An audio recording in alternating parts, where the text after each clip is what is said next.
مسیح خداوند کے جلالی اور قدوس نام میں آپ کو سلام عرض کرتا ہوں۔ آج جو میں آپ کو ایک بڑی خوبصورت بات بتانا چاہتا ہوں، یہ لازمی ہے۔ ترقی کے لیے ٹھہراؤ کی بہت ضرورت ہوتی ہے، کامیابیوں کے لیے ٹھہراؤ کی بہت ضرورت ہوتی ہے۔ اگر زندگی میں ٹھہراؤ نہیں ہوتا تو بندہ ترقی کامرانی کی منازل کو طے نہیں کر سکتا۔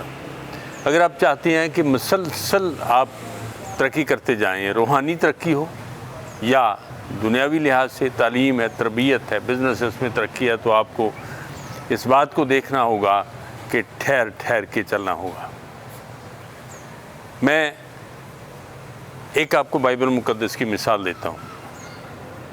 اس شخصیت کا نام ہے یوسف ابن یعقوب۔ اس کی زندگی میں ٹھہراؤ دیکھیں۔ اس نے کبھی اعتراض نہیں کیا ہے کہ اس کو کنویں میں پھینک دیا گیا ہے اور اس کو غلام بنا دیا گیا ہے، اس کو 2 مرتبہ بیچا گیا ہے، پھر اس کو جیل میں ڈال دیا گیا ہے، اور جب اس کا وقت پورا ہو گیا تو وہ ملک مصر کا حاکم بن جاتا ہے۔ اس قدر بڑا آدمی ہو گیا کہ فرعون بھی اس کو باپ کہتا تھا۔ میرے عزیز دوستو، آج کی جو میری گفتگو ہے وہ یہ ہے کہ اپنی زندگی میں ٹھہراؤ پیدا کریں۔ 1982 کی بات ہے، جب میں کراچی میں تھا تو وہاں پر صدر میں شرٹن ہوٹل کے قریب ہی ایک عمارت بنی تھی جو 3-4 منازل تک پہنچ گئی۔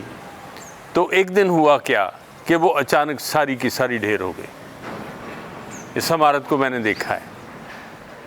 جب وہ ساری کی ساری ڈھیر ہو جاتی ہے تو میں جب بھی وہاں سے گزرتا تو اس کو دیکھتا کہ یہ کیوں گر گئی ہے۔ ایک دن ایک انجینئر سے میں نے بات کی، وہ دوست بن گیا، تو میں نے اس سے کہا کہ یہ عمارت جو ہے یہ کیوں گر گئی ہے۔ اس نے یہ بتایا کہ اس عمارت کے بنانے میں ٹھہراؤ نہیں تھا، یہ جلد بازی میں بنائی گئی تھی، یہ جلدی انہوں نے کیا۔ جب 3-4 منزل تک پہنچی تو وہ سب سے اوپر والی منزل جو تھی وہ گری، دوسری گری، پھر پہلی منزل گری، وہ سارا ملبہ بن گیا۔ میرے عزیزو، اپنی زندگی کے ان ٹھہراؤ پر غور کریں، رک کے چلیں، سوچ کر چلیں۔ جو ماضی میں خرابیاں ہوئی ہیں ان کے اوپر غور کرنے کا موقع ملتا ہے، آگے بڑھنے کے راستے نکلتے ہیں، اور ہمیں بائبل مقدس کے اصولوں کے اوپر چلنا چاہیے۔ خداوند یسوع مسیح ہمیں یہی سکھاتا ہے کہ جب تم ترقی کرنا چاہتے ہو تو تمہیں ٹھہر کے چلنا ہوگا۔ اور یسوع مسیح کی ترقی اور کامرانی کی طرف دیکھیے۔ وہ 30 سال کی عمر میں کیوں خدمت کا آغاز کرتے ہیں؟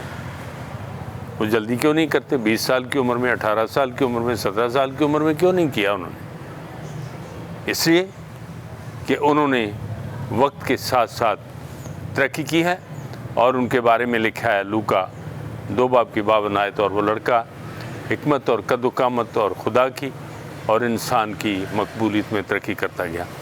میرے عزیزو، آج کا حاصل کلام یہ ہے کہ اپنی زندگی پر غور کریں، جلدی میں مت فیصلہ کریں، سوچیں، تجربات پر غور کریں، ماضی کے اوپر غور کریں، تاکہ ہمارے کیے گئے فیصلے، ہمارے کیے گئے کام کہیں ڈھیر نہ ہو جائیں۔ آپ کی کامیابی ٹھہراؤ میں ہے۔ ٹھہر کر چلیں، سوچ کے چلیں، کلام مقدس کی رہنمائی میں چلیں۔ خداوند آپ کو برکت دے۔